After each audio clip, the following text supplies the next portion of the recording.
Well, good afternoon. I'm Julia Stash. I'm the president of the MacArthur Foundation, and I want to thank you very much for joining all of us for what promises to be an engaging conversation about building Chicago's inclusive economy. First of all, I want to thank, of course, the Museum of Mexican Art for hosting the event. The museum is one of 300 arts and culture organizations in Chicago that MacArthur proudly supports. Now, MacArthur has actually been investing in Chicago for decades, investing in our diverse neighborhoods and people. But lately, what we've been doing is we've been listening. We've been trying to listen to communities and their leaders to help us consider what is absolutely the best thing that we can do to help address the opportunities and the challenges that Chicago faces today. But that's what brings us all together today. One of the most important issues facing our city at this critical time is how can we grow Chicago's economy to be more inclusive and provide fairer, more equitable access to opportunity. In other words, how can we make sure that we have an economy that works for everyone? Now, we are experiencing an economic transformation right here in Chicago, in which new wealth is being created and traditional skills and industries are being disrupted.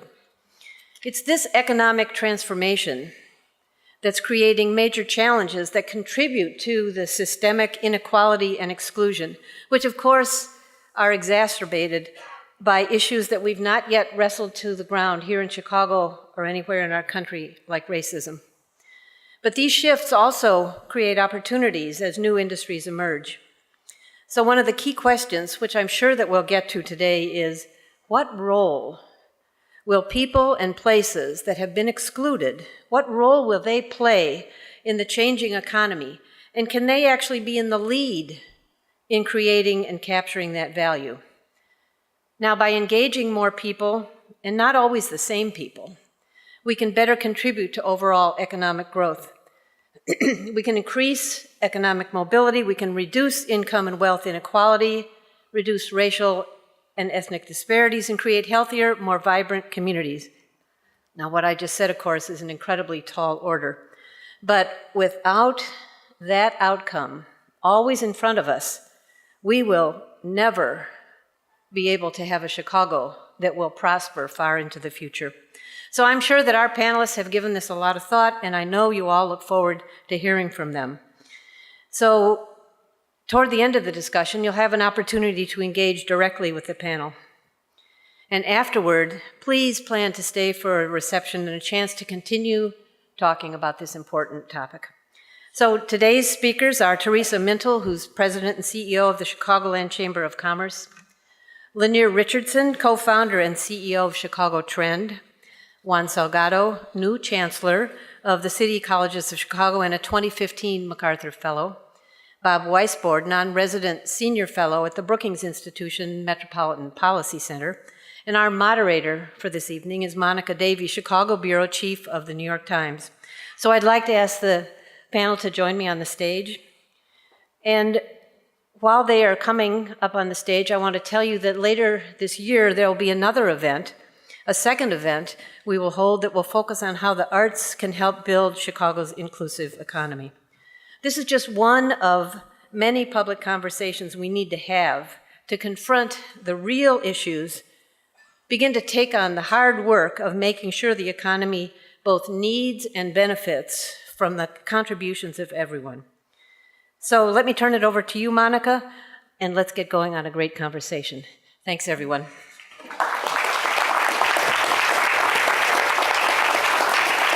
Thank you, Julia, and thank you to everyone here for coming to talk about a really important and fascinating issue. I've got lots of questions, and I know you all do too. As Julia said, you're going to get cards. They're going to come around later that you can write down your questions, and you'll have a chance to ask the panelists questions directly. But right now, it's my turn, so let's get right to it. So in thinking about this topic, we all talk about wanting to have an inclusive economy in Chicago. We've talked about that for a long time, actually, in the city. Do you think we have one? Let's just go through one by one to get things rolling. Do we have an inclusive economy here? Juan? We have the makings of an inclusive economy, but you know, the data doesn't bear that it is there yet. I would agree. We've got many of the fundamentals, but the connectivity in the spillover investment just doesn't seem to be happening.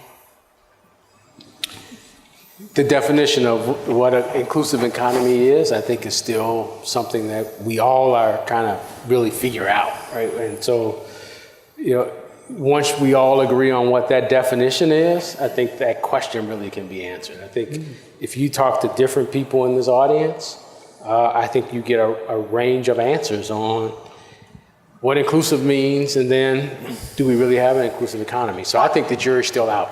Okay, So, Bob, I'm not going to skip you, but let me ask you, Linear, how would you define an inclusive economy? So, you know, broadly defined, that if you have an idea and you have ambition, in an inclusive economy, you can advance that, no matter where you are in our city. And so you can get capital, you could get support, you can get mentorship, you could get political, assistance. That if you have an idea and have ambition, that idea can get to the finish line. To me, that's inclusive. It doesn't mean that there's barriers, that the barriers to being able to get something done are lowered or removed. Okay, Bob, what do you think? So I realize this was supposed to be probably the non-controversial question, but my view would be categorically no, right? Okay. I mean, Chicago, like lots of cities, particularly legacy cities, is transitioning to the next economy, creating enormous new wealth, and some people and neighborhoods and industries are succeeding fabulously, which is all great, and others are being left behind. And that's not a sustainable growth model. We know statistically that the places with the most inequity can't sustainably grow economically. So I do think I agree with the comments that implied we're on the frontiers of inventing some very good programs to move us in this direction. But if you're asking right now, do we have an inclusive economy? You know, drive around Chicago. Yeah. Okay, so let's talk about what the barriers for that are. Why can't that happen here? And again, we've heard about this for years. This isn't a new topic. People have talked about the neighborhoods for years and how there should be economic development going on all over the city. What are the barriers, Bob? We're going in reverse order here? You got some ideas, I think. I know everybody here has lots of ideas. So I don't think we've talked about this I mean by inclusive growth, and this subject for years. I think this is different than the equity discussion. Okay. Equity discussion, very important. It's not more or less important or instead of. But I think this is not two things. It's not inclusion and growth. It's not redistribution. It's not how do we help poor people in places. This is about how do we do growth differently. How do we drive growth through the people and places that have been left out? And let me just be more concrete. We have all this industrial real estate in poor neighborhoods. It's becoming valuable and in demand. And who's going to own and develop that real estate? And who's going to live around it? Right? We have industries like the food industry that are totally changing and creating new opportunities in the supply chain for entrepreneurs and businesses. Who are going to be those businesses? And for employment, you know. So I do think if you see this as a different way of doing growth, it complements. We still need a safety net. We still need redistribution. We still need to prepare people who aren't ready for the marketplace. You know, so there's all kinds of equity work we still need to do. This has to be focused on how are we going to do growth in Chicago. And what are the barriers to that, though? So one is racism, flat out. I mean, you know, there's lots of, I spent 10 years at Shorebank. There's lots of very qualified entrepreneurs and employees who don't get hired for racial reasons. So we've got to deal with racism.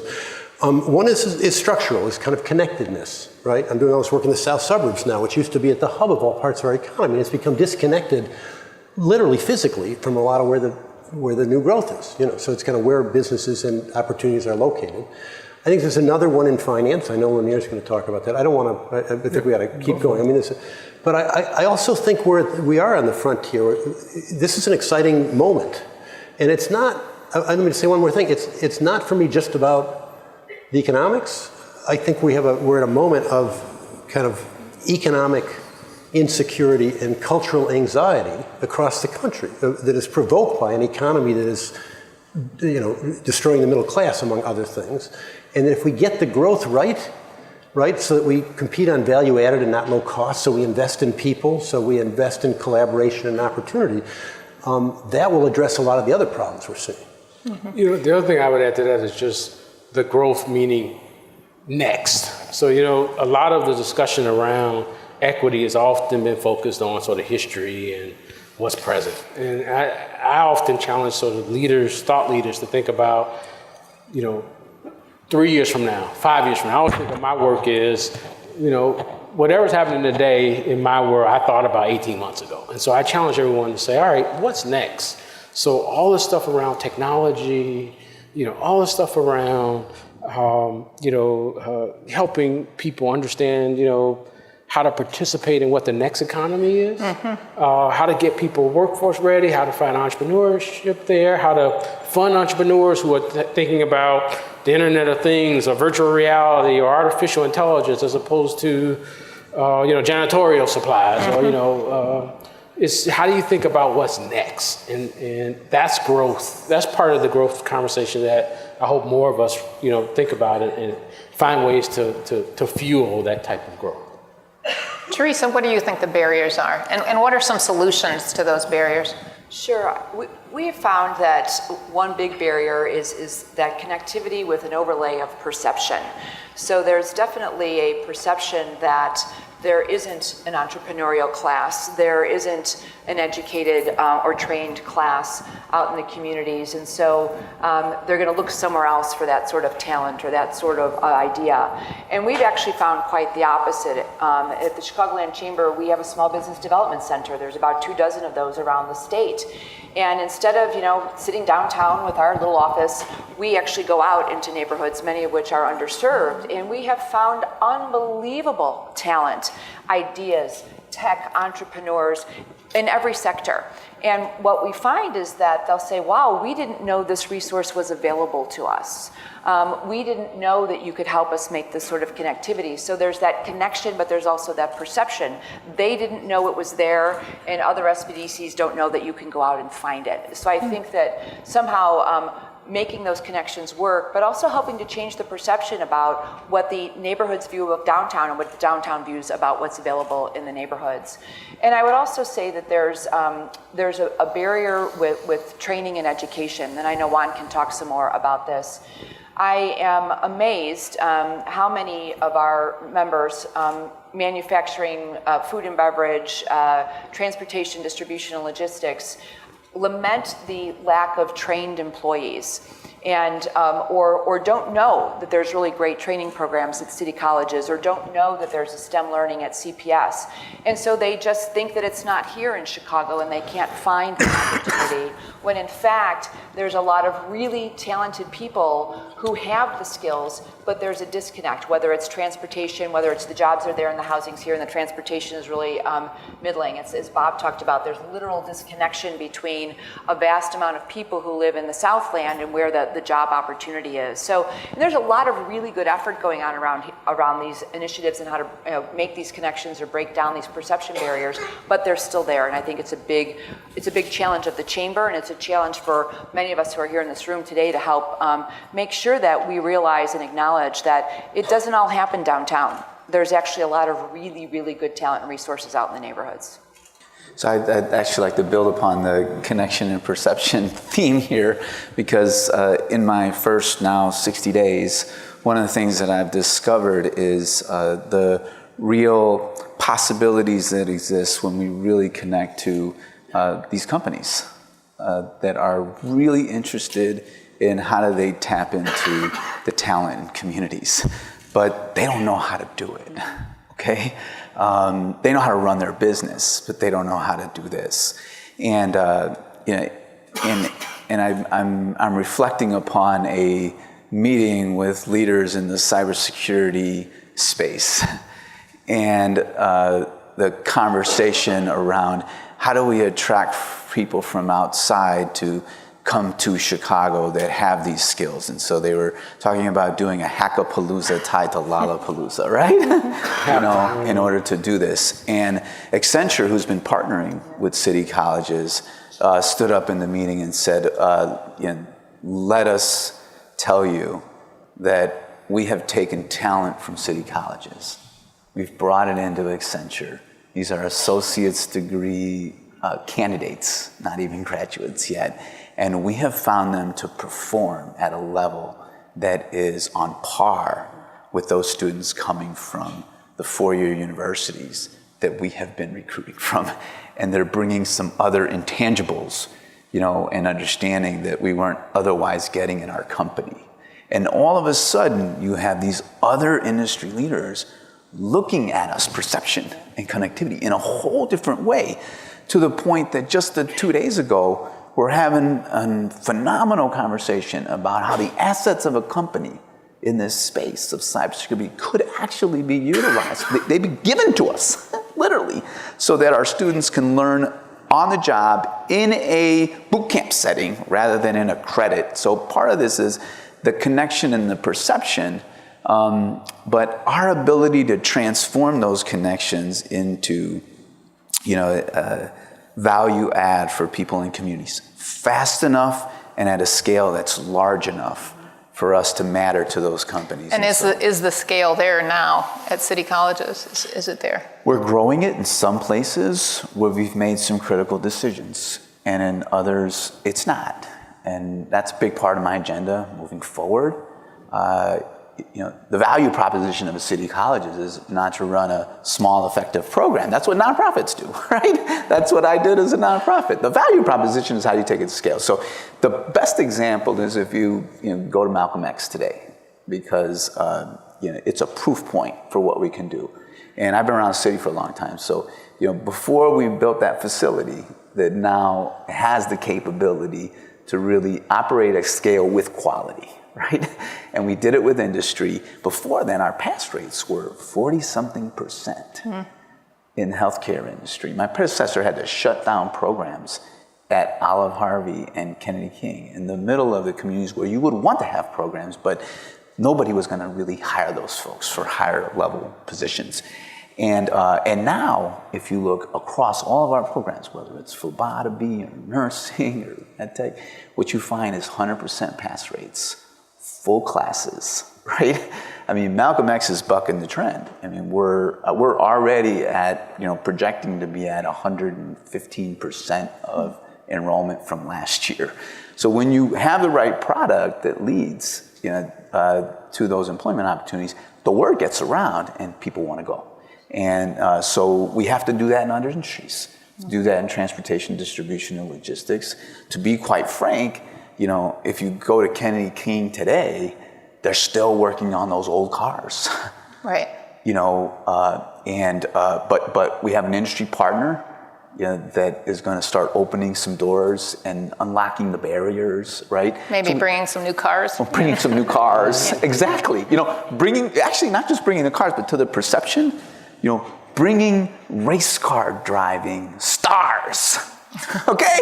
Now, you talk about new cars, we're talking about coming in with, and building those relationships with that industry that's tied to the race car industry so that our students can start to say, oh, that's kind of cool, right? We're talking about the same thing with the chefs in Chicago, who are celebrities in their own right. And people follow these folks. And how do we work with the restaurant associations to really, draw in? So what I'm finding is the connection and the perception is just as important between the communities and the business community. And we have to address that. Bob wants to jump in. I just want to not push back, but ask you a question and complicate this a little. We went through this period of the skills gap, and the idea was employers need labor, and the problem is we're not training our labor force well enough. And when you dug deeper into that, you discovered, like in manufacturing, they partly couldn't get labor because they weren't willing to pay for it, and they weren't willing to hire beyond shift hiring. And now you have even the U.S. Chamber of Commerce saying we need to engage employers, and they need to see their labor force like their supply chain, and they need to manage and invest in it before, during, and after. That this is partly about changing business practices in the economy to invest in human capital. So I agree with everything you've both said, but I'm curious whether in your roles you have to kind of engage and do what employers want, but to the extent to which you're seeing that discussion here, or trying to engage employers in thinking differently about investing in their labor force. Well, but so I just want to address that. I think it's, I agree with you, by the way. You know, I mean, because at the end of the day, we're talking about quality employment, right? Right, exactly. At the end of the day, we're talking about quality employment. So, the biggest asset the employers have is their knowledge base. It's the biggest asset base. So, in talking to cybersecurity firms, is how can you help me most? One, help me identify the best kinds of students, you know, to bring in with those intangible things that you look for, you know, so that we get those students in the pipeline in the first place, right? So we get good fit. The second thing is all of the stuff that you need to do a great training program, you know, if we don't have to buy it and the employer can provide it, you know, that keeps us up to date. The problem that these colleges have is to put all this investment in to actually stay current. Right. And we're just never going to get there. And asking the public to do that, we're going to be behind. So companies should come forward and utilize their systems, you know, for the benefit of training, right? And then help us with faculty that can help us stay current. So there's very specific asks that are more in the knowledge space and the talent space than they are, at least from my perspective, in any other space. So I would also add, Monica, that you're right. Employers are thinking very differently about the asset that is their workforce, or where their assets are and how they leverage them. And in Cook County, we've had a few challenges. I mean, we have, you know, increasing the minimum wage is not a bad thing, except for when it incentivizes an employer to flip to technology and away from human capital. And so we had been having conversations about, you know, what we really should be focusing on is upskilling and training our workers as opposed to incentivizing the employers to flip to technology. And working with the employers to help them think through that, you know, I as a consumer still kind of like the one-to-one personal contact. A lot of people don't, but I do. And I don't want to go to a kiosk. But if they're being incentivized to flip to a kiosk, then that's a whole different type of conversation. It isn't a skills gap conversation. It isn't a you have, I don't have. It is really thinking about this very new economy in which we have to make decisions. And I think too often we're making old economy type of decisions, even though it's bearing down on us at an ever increasing rate. So for Juan, for example, and for Lanier too, with what he's trying to do, we can't lose sight of the fact that the world in which we're making these decisions is changing very, very rapidly. And the old school approaches are oftentimes counterproductive. And we want to make sure that we're feeding the human capital while feeding economic development and making sure it's not just happening downtown. Not an easy equation to figure out, but I think that these sorts of conversations certainly help make sure that we are all not forgetting that there's a bigger push going on out there, and the tech economy has changed the game. If any of you are in an industry that has not been disrupted, raise your hand. I mean, right? Seriously. Look, I'm in a nonprofit, and we've been substantially disrupted by this. And I can't continue to fight the kind of battles I fought 25 years ago when I was in government in today's environment, because they really don't apply anymore. And I think we've got to be honest about that conversation.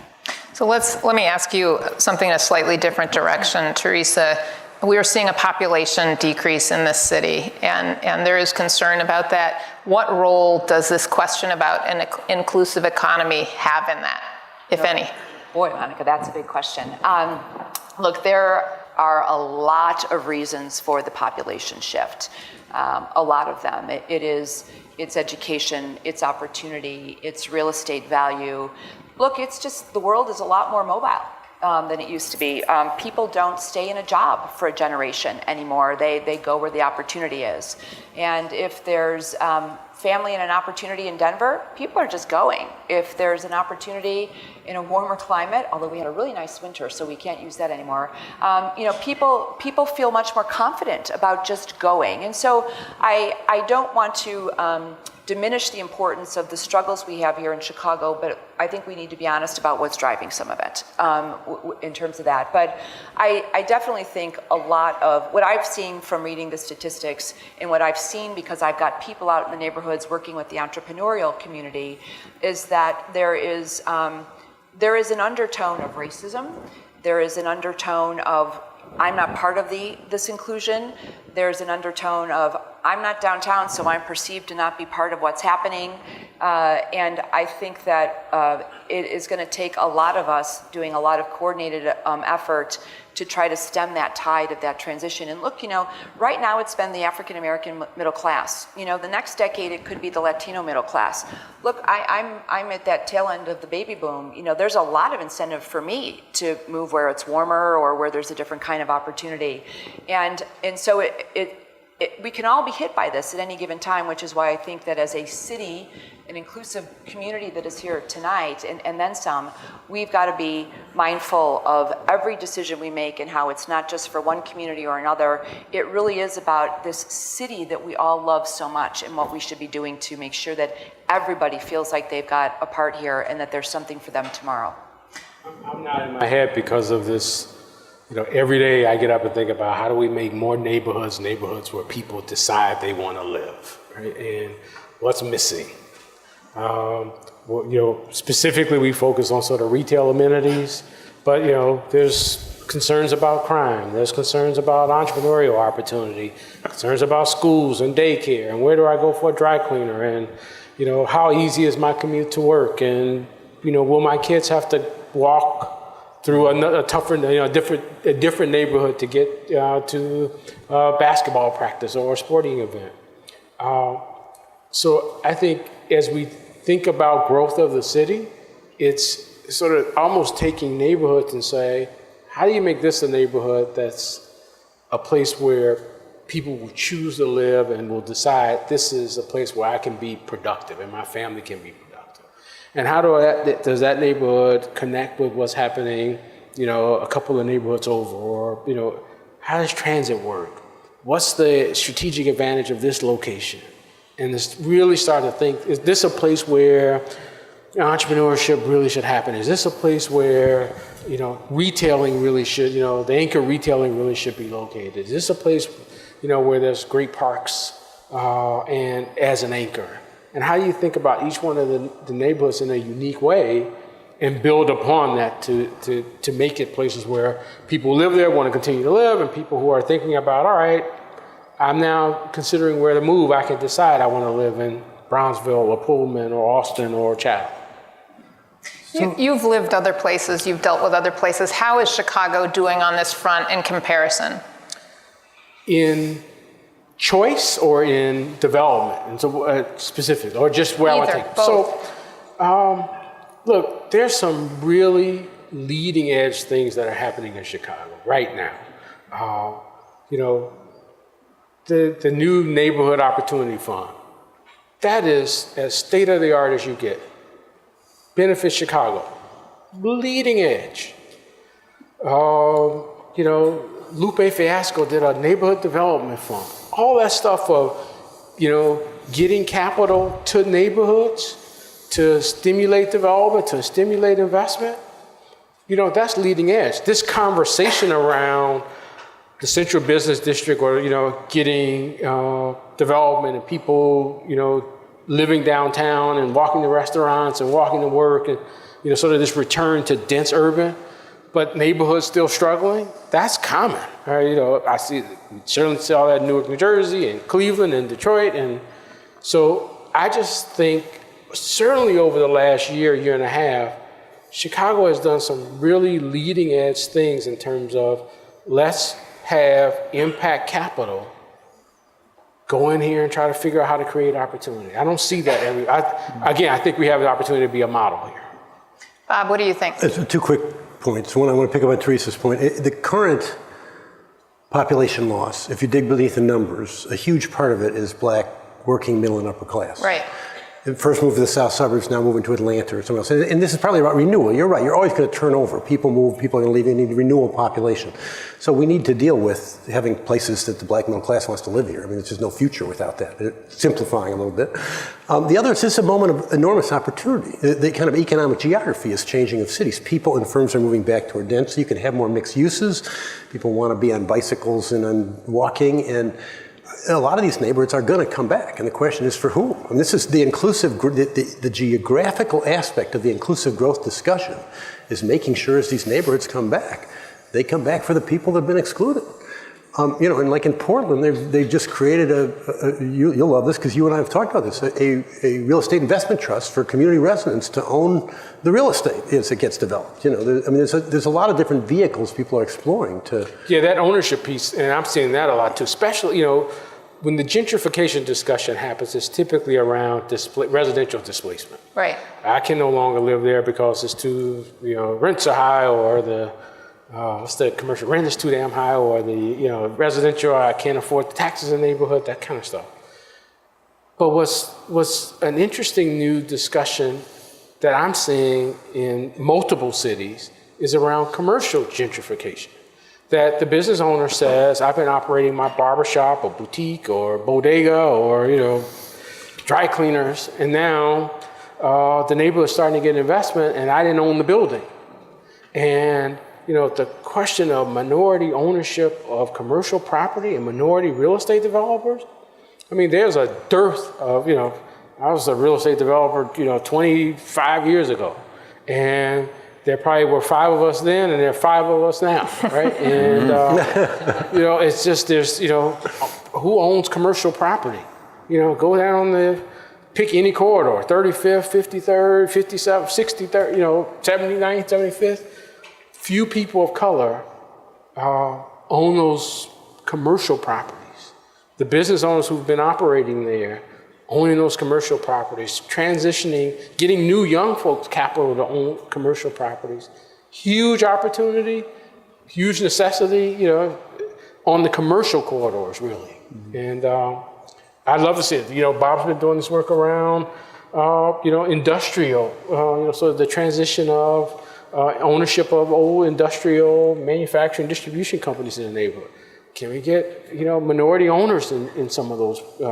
Again, when you owning a stake of the job generating, revenue generating, income generating, appreciating commercial properties. I just want to add one sentence to this. One of the things that's happened sometimes is when we separate equity and growth, and this, I did some strategic work for a foundation in another city, because we would never do this here. A great leading foundation that was doing growth work and investing in wind farms and biomedical and doing equity work and ownership work. But if you look closely at the deals, they were putting the black entrepreneurs into funeral homes and small businesses and not the next economy.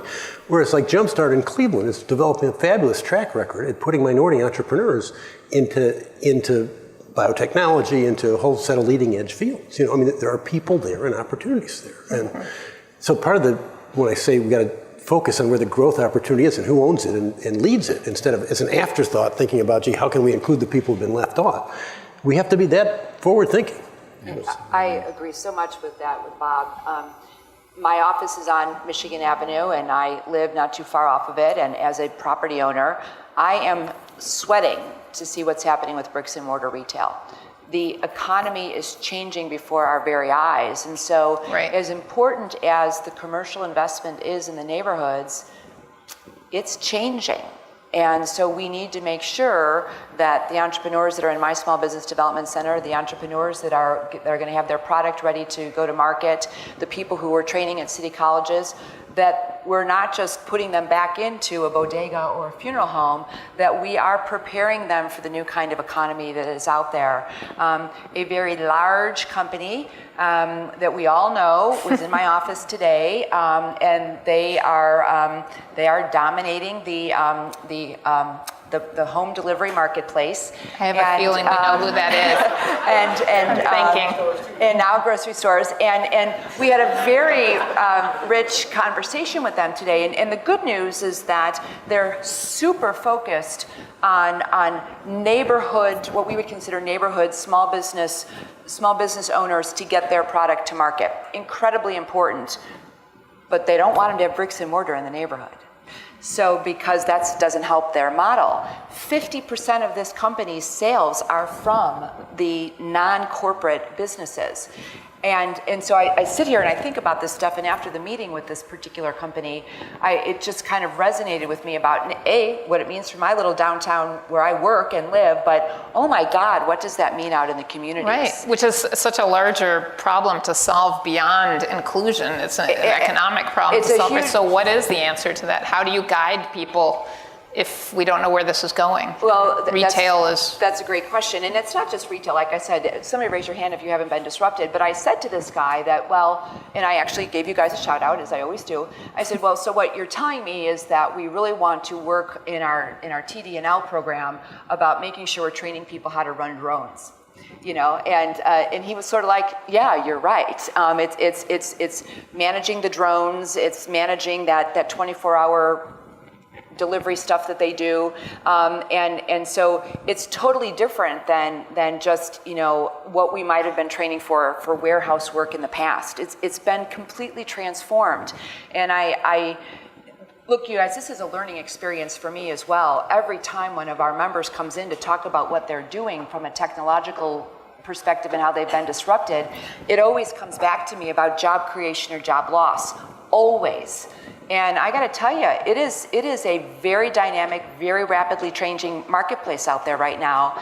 And it's really our job to make sure that we don't lose sight of what is next or tomorrow, and are always out there meeting with the next biggest guys that are coming, talking with them about what kind of training they need, making sure that when we talk about what it takes to revitalize a neighborhood, we don't lose sight of the fact of what's happening with bricks and mortar and what's happening with technology. But it's as fast as the water we drink. It's like this all the time, and it's very exciting and exhilarating. And for a city like Chicago that's dealing with some of these challenges, it is really, really frightening. I'm sorry. I'm just going to add to that I think it makes institutions like ours have to think more about how are we teaching, how are we helping our learners to be more agile? Are we helping them to have the right sort of mindset and approach, and to think about careers more flexibly and expansively rather than more narrowly. Right. And so it's sort of a tension there, because on the one hand, you want them to have those technical skills for today. But 2 years from now, it may be a whole different game. And they got to be ready for that. Right. From a mindset standpoint, they have to be ready for that. So Lanier, can you give me a few examples of an approach or a program that's actually working? Give us some examples and tell it to us like we don't know anything about the acronyms that you know. So again, I mentioned this, and I'll pick up from what we were just talking about there. In terms of supporting neighborhood development, supporting entrepreneurship, I see sort of two ends of the sort of bookends.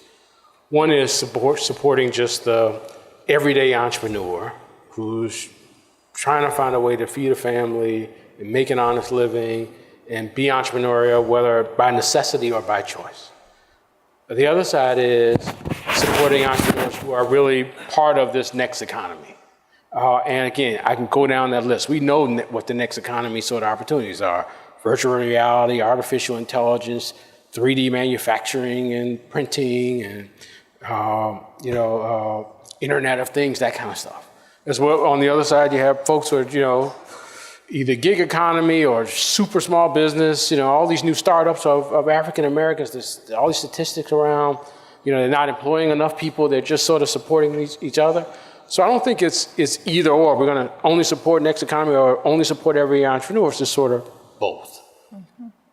What both need in common is capital. And it's that early stage capital. And so when I look at what's, I mentioned earlier, what's sort of working, I absolutely love the new Neighborhood Opportunity Fund.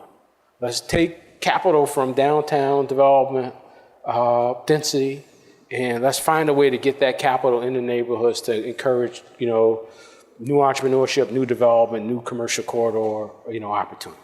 I love that. Bob, what about you? Anything that's working? So I'm a huge fan of everyone on this panel and a business partner of Lanier's now.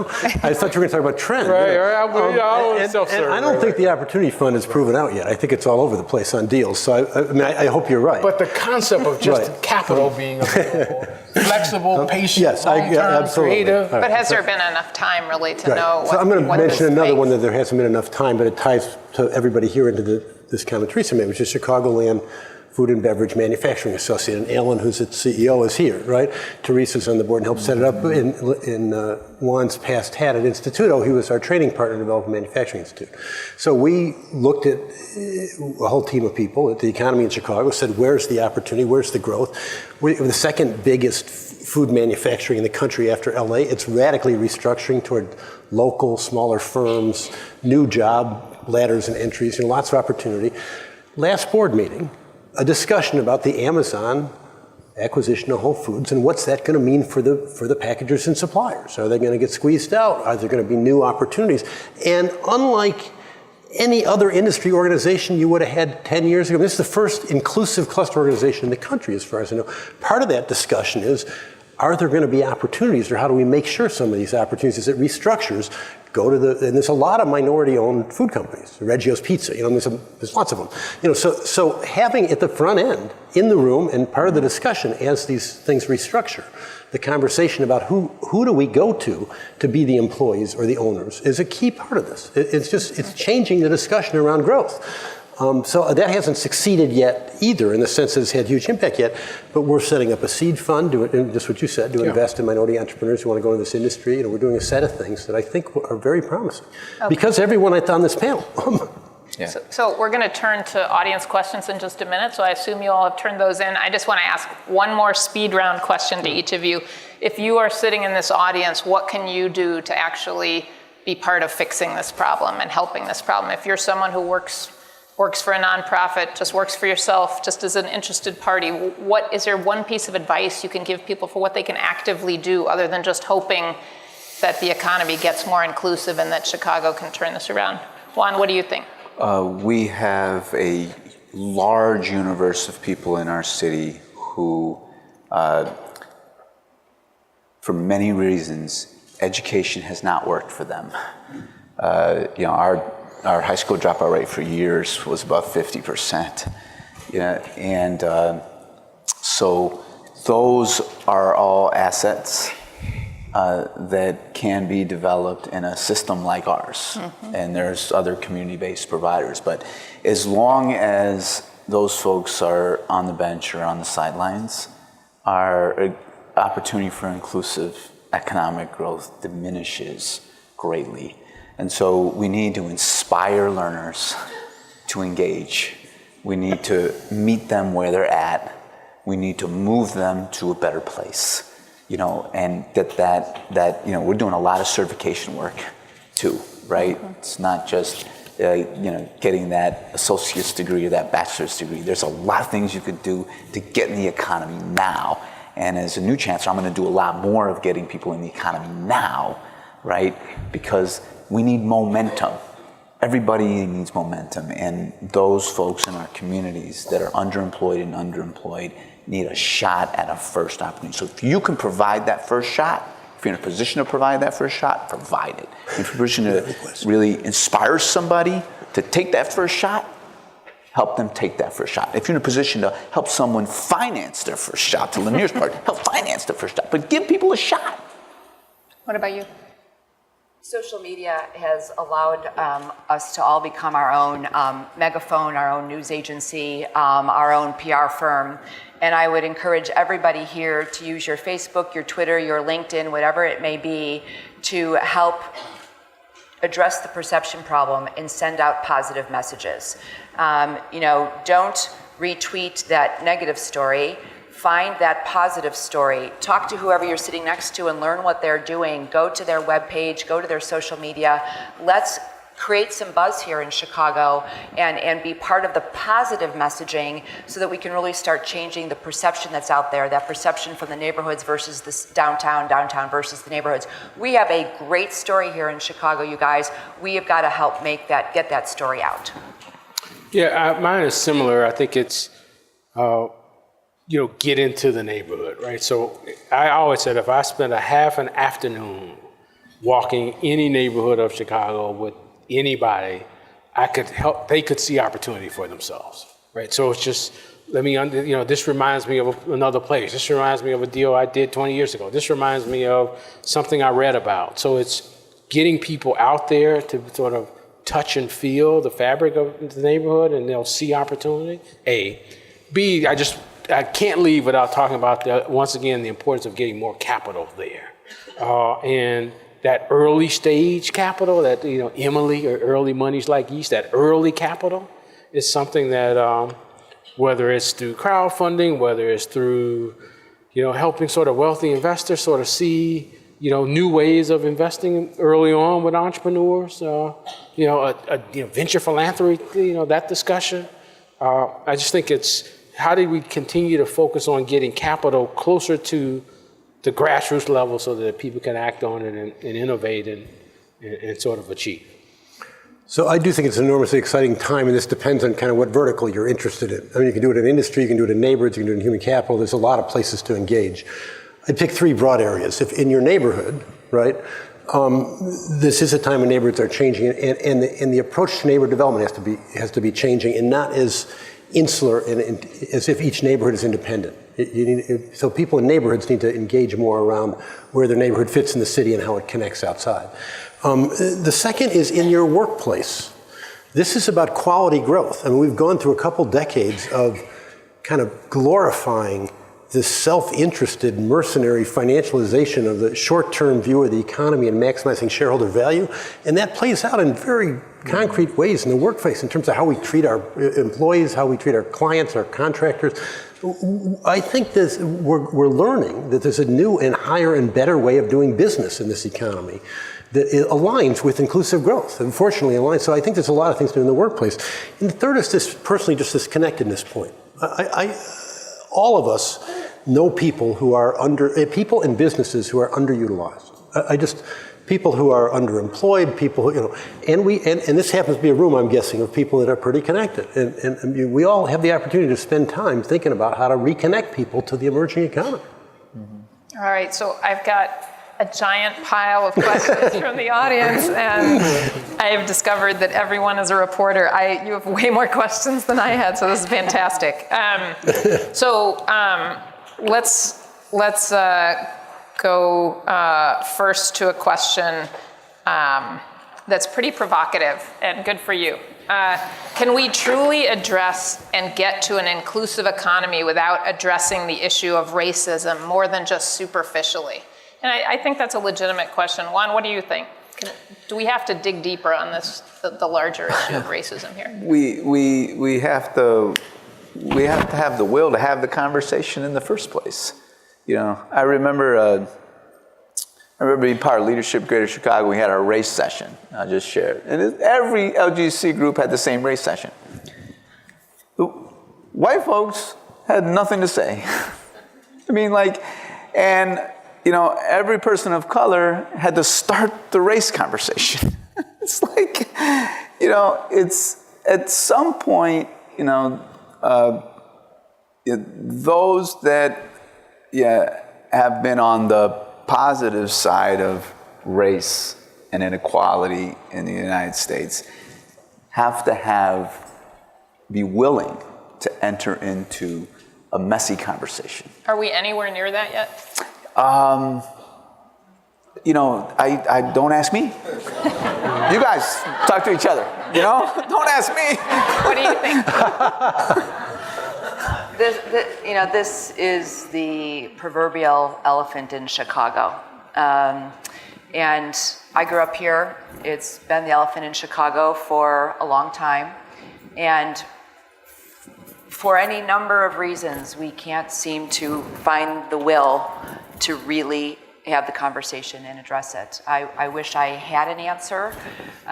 It's been a struggle and a challenge at every step, but I definitely think that it is a critical part of really getting to addressing the inclusive economy, reinvesting in our communities. It's critically important, but I don't know that the will is there just yet.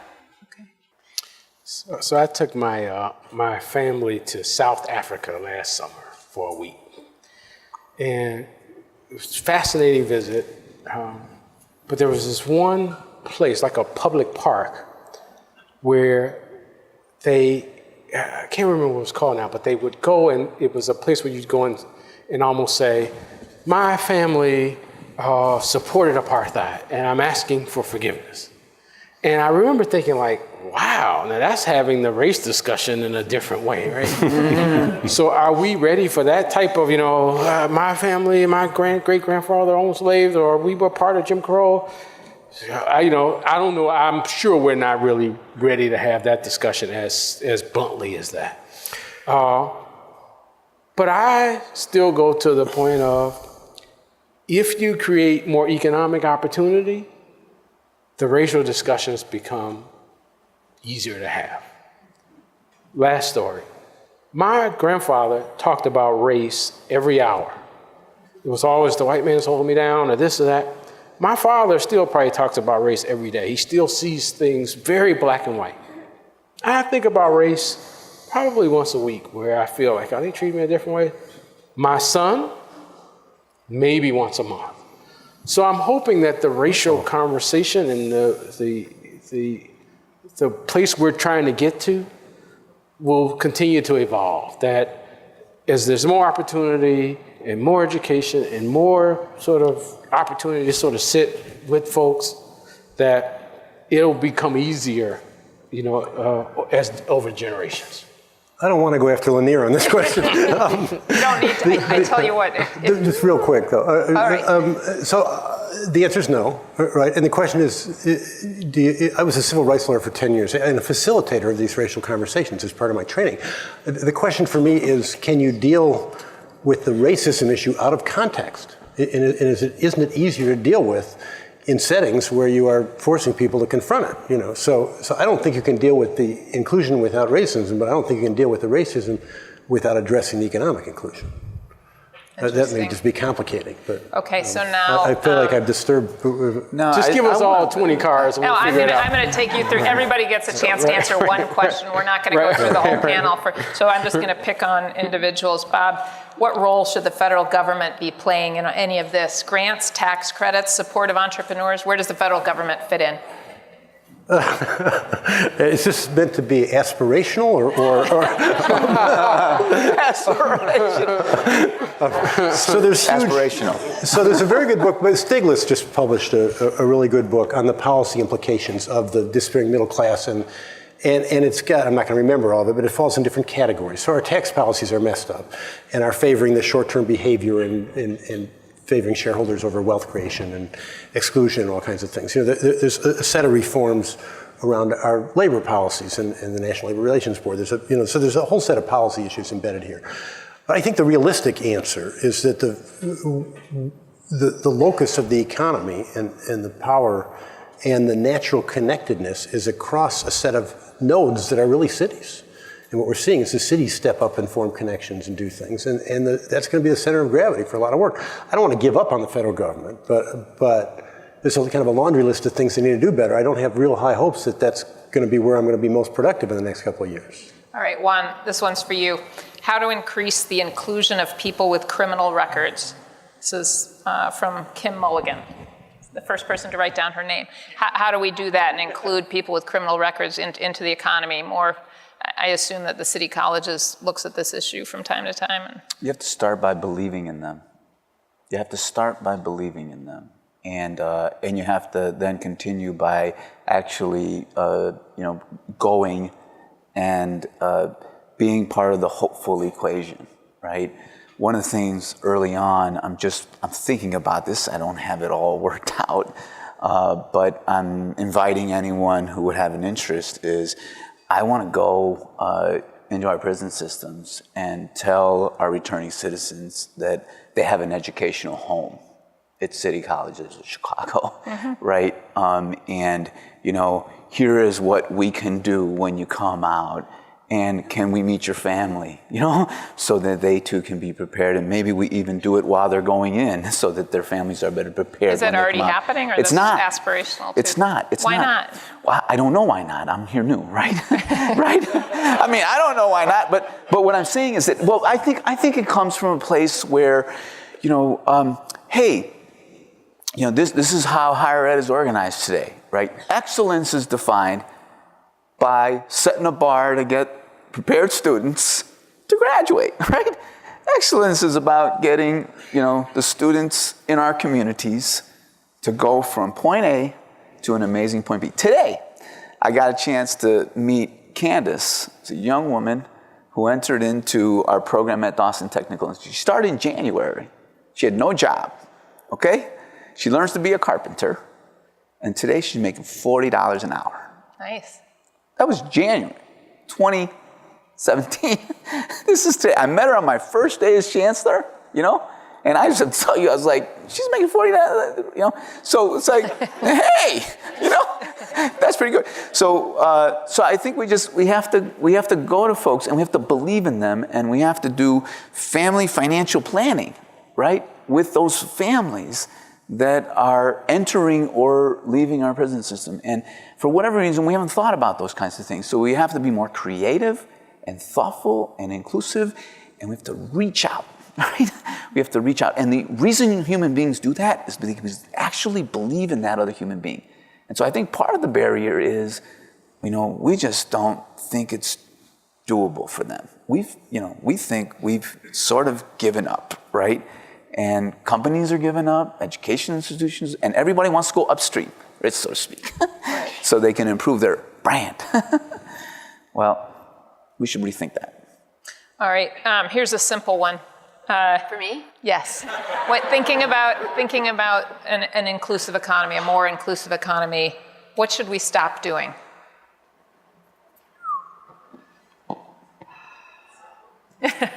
It's short. No, we should stop hiring ourselves in the sense that, and I think most of us are guilty of this. We hire people like us. Our circles of influence and connectivity are people like us. Same education level, perhaps the same neighborhood, perhaps the same industry. And I think that the more we help those barriers come down and broaden our connectivity to take a chance on perhaps an ex-offender, take a chance on somebody from Englewood, take a chance on somebody who is coming out of city colleges, I think that we will go a long way. So thank you for that easy question. Lanier, this is a really interesting question. Is inclusion primarily about employment? Or if not, what else is included in inclusion? i.e., does a low-wage restaurant worker feel included? So again, from where I started from, inclusion means, for me, if you have an idea and an ambition and a work ethic and a dream, you should be able to achieve that without barriers, so that the barriers will be removed. So again, if someone is working in a restaurant and that's their aspiration, and if their aspiration is to continue to work in a restaurant or manage a restaurant or own a restaurant or be a part of a restaurant association, my mother says there's no better or worse, it's just different. So if that's that aspiration, whatever that person's aspiration should be able to be achieved. By contrast, if someone says, well, I want to own a restaurant, or I want to go back to college and learn how to operate technology in restaurants and, point of sale systems. Again, whatever that aspiration is, I think, to me, that's what equitable growth and sort of equitable inclusion means. You can sort of achieve what your ambitions are. Right. Bob, perception is based on history, but there is ignorance of the history of neighborhoods. Is the city doing anything to create a forum online that tells the history of the many business clusters that were in neighborhoods and what remains of them? I don't know that you would know the answer to this question. It's a fascinating idea, It's a great question. Though. Yeah. So And I also want to answer the question you asked Teresa, which I thought that was a great answer, That's by the cheating. way. Okay. All right. Maybe during the reception or something, because there's so many things we should stop doing. Really, I mean, Oh, really? It's Well, a go new, on. Tell us no, it's what a new we should stop. economy. I mean, the way we do neighborhoods is out of date. The way we do human capital is out of date. The way we do business attraction is out of date. Almost everything we're doing in economic development is out of date. But how do you proceed with this new thing that we don't quite have our arms around? How do you then proceed with these efforts without? And some of the people here in the lead of it, I think one at Instituto has a new way of doing it, and it's going to carry over to city colleges, more employer-driven, more based in apprenticeships, more of the stuff you're talking about. The chamber is doing really interesting stuff to engage clusters and do more sector-based development and do its attraction and work with the world of Chicago, not around just random attraction, but around what are we going to be good at and what industries fit here. I mean, there's a bunch of different things we can do. In the neighborhood, Greater Chatham Initiative, there's different things going on in neighborhoods that are different approaches. On the question that you actually asked me, I'm not aware of that existing. Okay, I mean, and we've done it. We do work in a lot of neighborhoods. We deeply work, and so there's histories out there. And but the last time I saw any systematic, this will really date me. The last time I saw any systematic inventory of the history of Chicago neighborhoods was a book that was put out by the Harold Washington administration. You remember that little blueprint? And someone went back, and it was a fascinating book, really interesting book, but that was the 80s, that's now 30 years out of date. There's a partial answer to that, and I'll talk about this organization because Chicago is an architecture town, but the Chicago Architecture Foundation not only does neighborhood tours, but they have launched their own version of the Wacker Manual, which it was a manual to educate children. I think it dated back to the 1920s, and they're trying to bring that back, and they've got somebody who's working on that. And what I love about their neighborhood tours and this initiative that they're doing is that it gets to that question of, we are a city of neighborhoods, and while we don't want to cling to that because there can be some downside, the fact of the matter is it's our rich history, and I think that not forgetting that is important. It's part of who we are. It's our DNA, and so that's one place where whoever asked that question, you might be able to find some. So, okay. I'm just going to breeze through a couple more because there are so many great questions here. There is a reception ahead here, and I don't want to bore anyone, but I also don't want to cut this off when there's such really interesting questions. One is let's aim this for you, Lanier. The discussion has skirted the question, how can the legions of people in distressed communities who have dropped out of the economy survive? Is the answer really capital, technology, connecting people? What about people who just want to live? What about people who just want to live? To me, that means, the American dream, right? The pursuit of happiness, being productive. So, I guess I don't know anyone who wants to live and not be productive, who wants to live and not contribute, who wants to live and is not pursuing happiness. So, to do any of those things, just the nature of just being ambitious, I just believe there's a kernel of ambition in everyone. And again, I think for our city to grow, we need to have tools and resources and open doors to sort of fuel that ambition, whether it's education, whether it's a programmatic support, whether it's a business opportunity, whether it's a job. You got to fuel that kernel, however small it is, of I want to be productive. I want to be a contributor. I don't know anyone that doesn't want to be a contributor. I want to jump in because I was in this fascinating conversation with, had a chance to go to Silicon Valley and be around a panel with Mark Zuckerberg and Reed Hastings and all these technology guys, right? And they're doing lots of thinking about universal basic income. This idea that people want to be productive, but the economy is changing so much that productivity may no longer be exactly defined by having that job, that pays you this particular wage, right?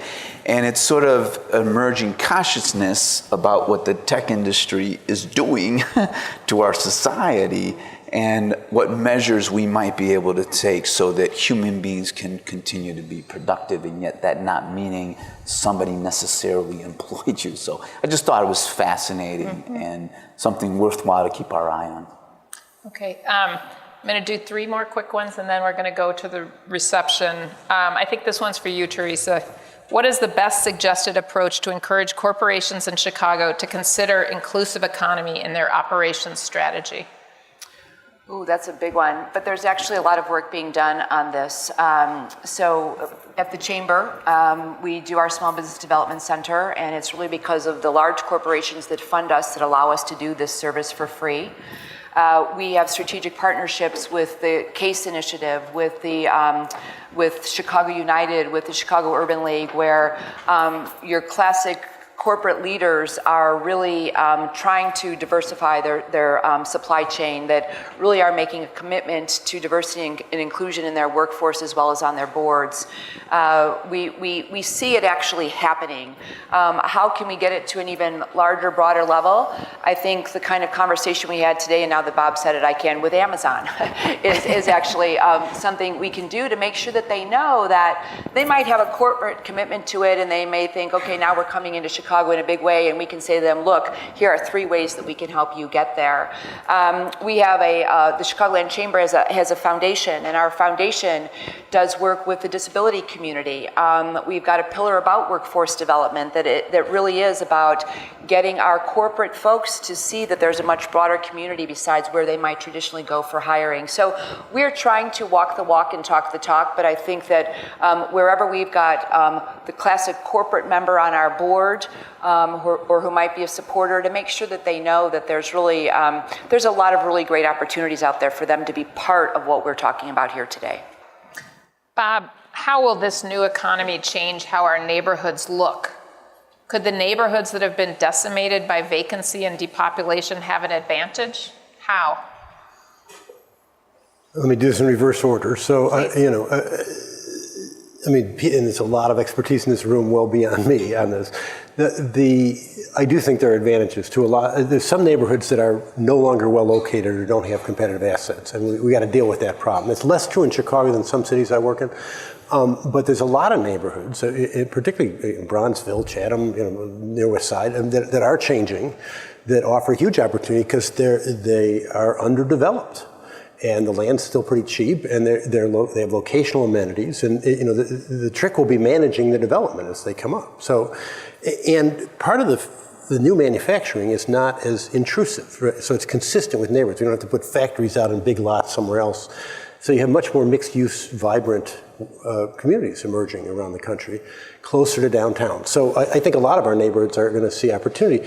There's some real barriers that need to be addressed along the way. So this isn't a simple question. How will our neighborhoods look? I talk about neighborhoods as performing 2 functions. One is being what we call communities of choice. So a region needs different places with different packages of amenity that attract different parts of the population. It needs a place that young singles want to live that has bars and restaurants, a place that young families want to live that has playgrounds and diaper stores, so to speak. We've lost some of that mix as we're going through this transition, and so the black middle class is an example, and we need to rebuild that, and I think we will, and our neighborhoods will have more mixed uses, be more tightly connected, I hope, and certainly the ideal version, but we'll really come back. We'll not have all this vacant space. All right, well, this is a suitable question to end on, and you're going to get to have the final word, Juan. What is the continued plan to keep these conversations going and eventually flow into action plans? Let's get beyond being on a stage and take it to the ground.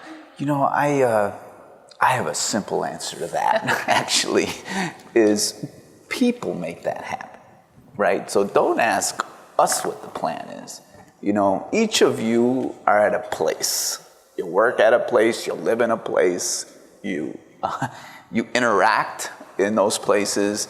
You may have never visited places, to Lanier's point, right? So I think the plans emerge when people start to take action, where the will comes up, right? So, when that question gets answered to me, it's usually, back to you, right? Sort of back to you. Like, that's how this, how are we going to reach inclusivity when people have the will?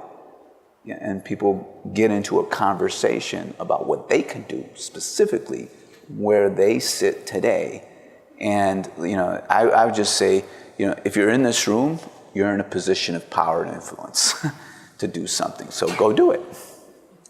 Good advice. Well, thank you to all of you on the panel for all of your excellent advice and thoughts.